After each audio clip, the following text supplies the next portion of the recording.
Ассалаумағалейкум. Ақтөбенің несі? Платинасы дамба. Су. Ақтөбенский море деп айтады. Осы жерде. Осы жерде тұр. Судың жағасында. Ассалаумағалейкум. Ағалар, жаңағы құлпытасты кешегі тауып алған жігіт. Жақсы жігіт екен, Алла разы болсын. Сол жігіт келіп, ерінбей машинасымен талдардың арасында.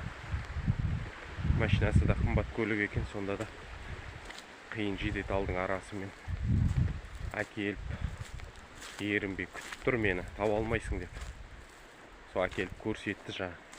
Судың жағасынан талдың түбіне шетке шығарып қойып тұр. Тас ауыр, жалғыз өзіме қиын болды дейді. Сол енді бұйырса, жігіттер хабарласыңыздар, келу керек. Нивамен ба, УАЗбен ба, мына жерден алып шығып, бір басқа бір дұрыстау жерге апарып, қазып қондырып қою керек, амандық болса. Так, міне, нарада балық аулап жатыр. Адамдар демалыста жүр. Ана Ақтөбеден шығып бара жатқан кезде Қандыағаш жолына қарай бірінші мосты бар ғой, түсетін. Соның сол жағында балықшылар жүреді ғой. Соның сол маңнан кіріп, бірталай жүріп барып келу керек. Сол не? Кешегі табылған құлпытас.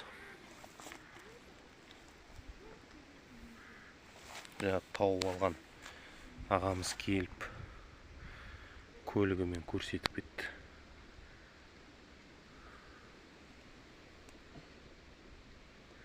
Ауыр тас.